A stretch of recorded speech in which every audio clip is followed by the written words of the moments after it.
In Flanders fields, the poppies blow between the crosses, row on row that mark our place. And in the sky, the larks, still bravely singing, fly, scarce heard amid the guns below. We are the dead. Short days ago we lived, felt dawn, saw sunset glow, loved and were loved, and now we lie in Flanders fields. Take up our quarrel with the foe. To you from failing hands we throw the torch. Be yours to hold it high. If ye break faith with us who die, we shall not sleep, though poppies grow in Flanders fields.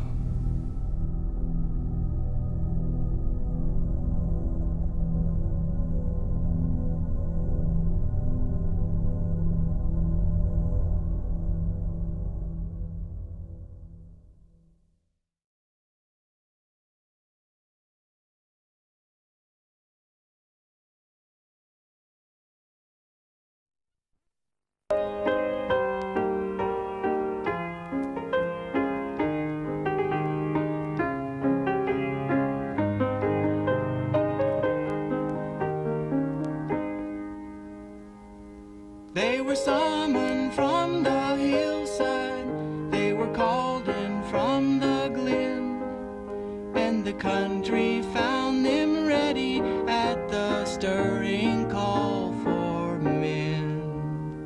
Let no tears add to their hardships as the soldiers march along, and although your hearts are breaking, make them sing this cheery song. Keep the home fires burning while your hearts are yearning. Though your lads are far away, they dream of home. There's a silver lining 'neath the dark cloud shining. Turn the lining inside out till the boys come home.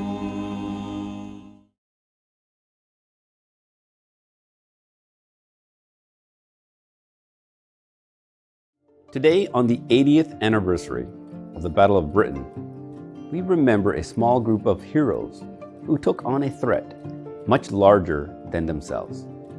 From July to October of 1940, outnumbered Allied forces fought tirelessly against the German Air Force to secure a victory that turned the tide of the Second World War. This was the first major military campaign fought almost entirely by our air forces. It was also the first time in the Second World War that Canadians distinguished themselves from Britain's Royal Air Force by entering combat as a formed Royal Canadian Air Force fighter squadron. Representing the Royal Air Force and the Royal Canadian Air Force, more than 100 Canadian pilots and hundreds of ground crew fought valiantly alongside our allies. They worked day and night through gunfire and bombing raids to fend off the attacks from the German Luftwaffe. And today, we remember their dedication to our country, and we honor the 23 Canadian pilots who made the ultimate sacrifice in the pursuit of freedom, democracy, and collective peace.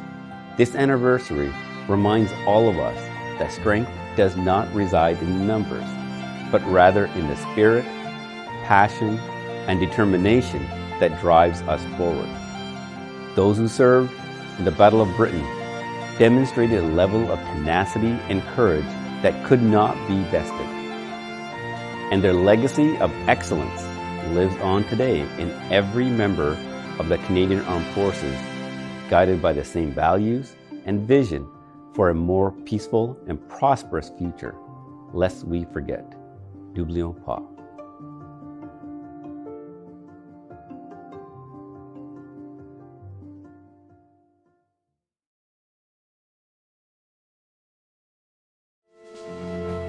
These are the faces of the generation who fought the Second World War, on the home front and overseas.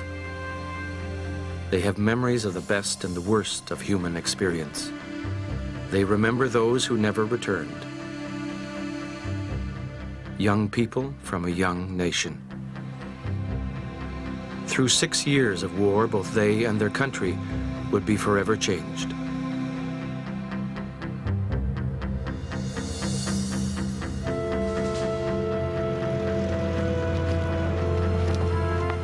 They came from all across Canada. In the first month, 70,000 enlisted, farmers and city boys, loggers and fishermen, from different communities, different cultures. A nation of 11.3 million put over 1 million of its citizens into uniform.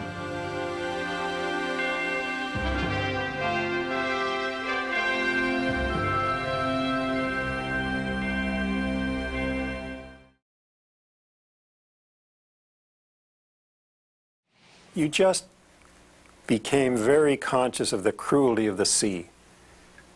And this was really the first impression that you gained. Landlubbers thought these fellows that had been at sea were giving you a song. But you learned to respect the sea very much. When war was declared, the Royal Canadian Navy had a grand total of 6 destroyers. By the end of the war, the Navy had 471 fighting ships. The convoys faced more than fierce weather. Enemy U-boats prowled the shipping lanes. The wolf packs roamed freely. Ships were torpedoed in the St. Lawrence River and a few miles from Halifax. 23 ships were sunk in the Gulf of St. Lawrence, killing 700 seamen. These were difficult years. In convoy SC-107, for instance, which was perhaps the worst mauled convoy of the war, we lost 16 ships in one crossing. You just can't see a ship sink without deep emotion, really deep emotion. There's something about a ship. It has a soul. Don't give a damn what the theologians say. I know better.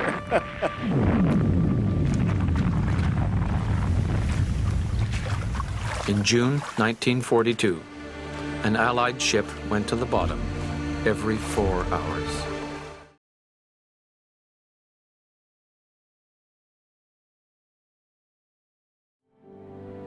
I cherish the memories of a question my grandson asked me the other day when he said, "Grandpa, were you a hero in the war?" Grandpa said no.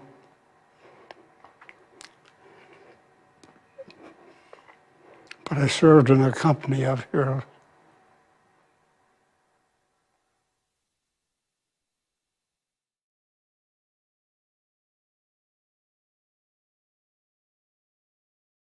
"70 years ago, the Korean War began.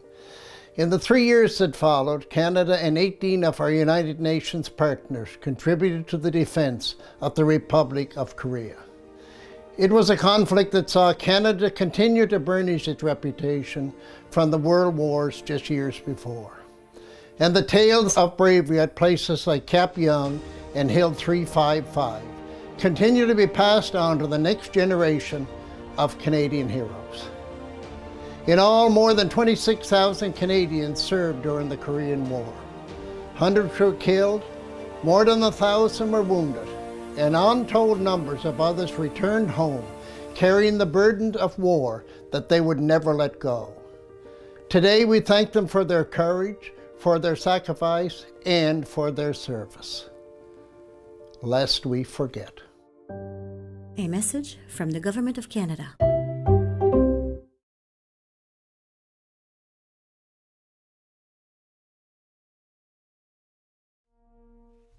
For years, we have saluted our brave veterans, men who have served on the front lines, in the air, and on the sea.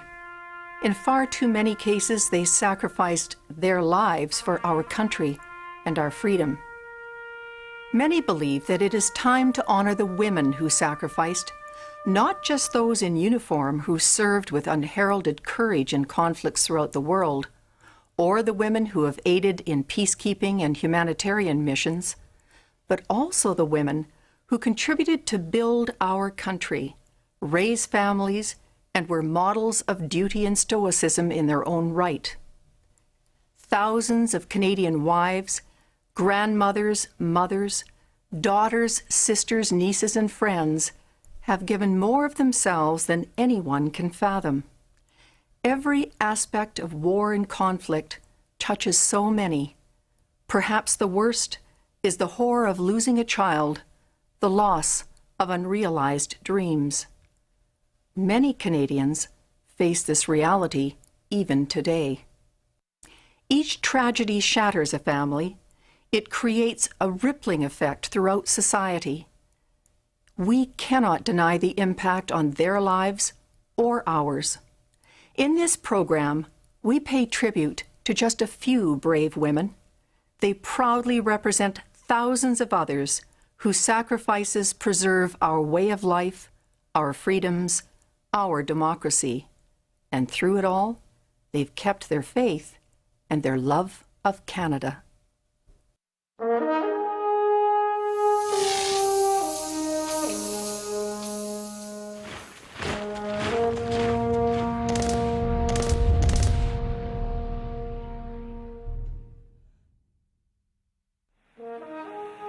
Women have proudly served in the Canadian military for nearly a century.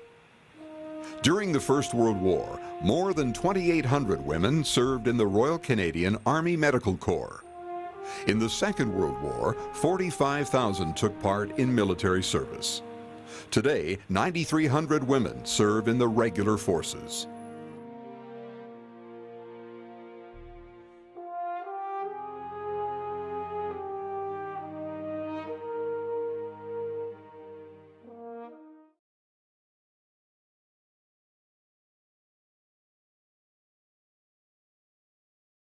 Operation Enduring Freedom.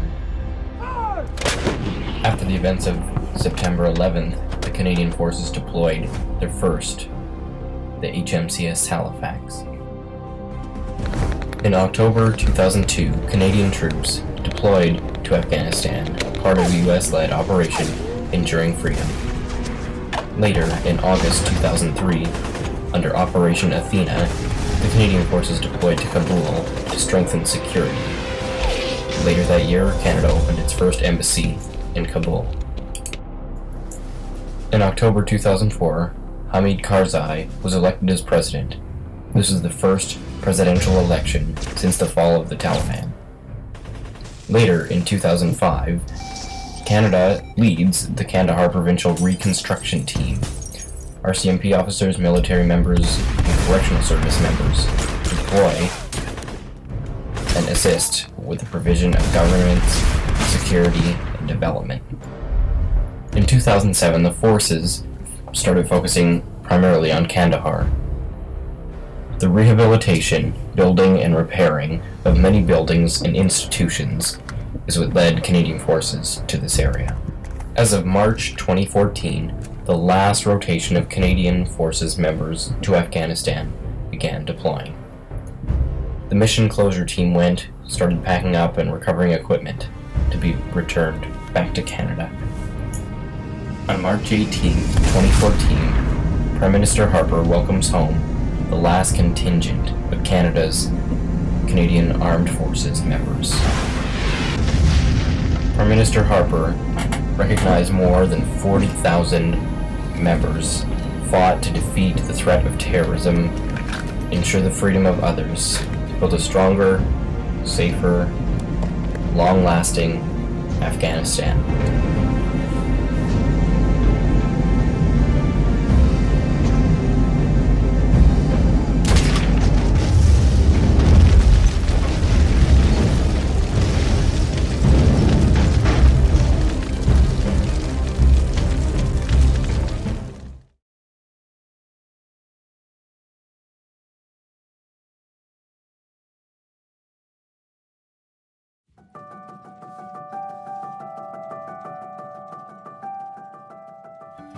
today is National Peacekeepers Day. Canada has a proud history of peacekeeping, helping to bring peace and stability to some of the world's most vulnerable populations. Join us in expressing our respect and gratitude for the personnel of the Canadian Armed Forces, the Royal Canadian Mounted Police, provincial and municipal police forces, as well as Canadian diplomats and civilians who have worked in support of international peace and security operations. Since 1948, 122 Canadian peacekeepers paid the ultimate sacrifice in the service of peace. They will not be forgotten. Over 150,000 Canadians have served on a variety of peace support operations and multinational task forces around the world. The UN Security Council adopted Resolution 1325 in 1980, establishing the Women, Peace and Security Agenda. The Women, Peace and Security Agenda recognized that integrating gender perspectives and empowering women is integral to improving the effectiveness of peacekeeping and creating sustainable peace.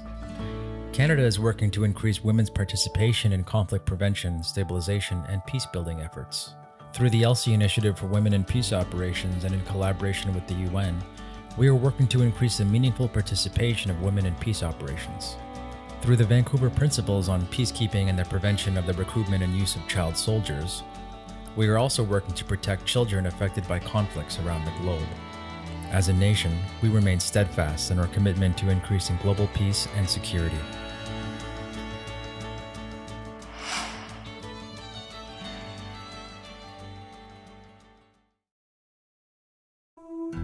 Talk of trouble is sent through the country, and we need an army to fight for the right. Young men enlist and are sent to the battle to fight the offender and help our allies. And the young men cry, "Oh Canada, we'll gladly go and fight for thee." And the young men cry, "Oh Canada, we'll fight to keep you free."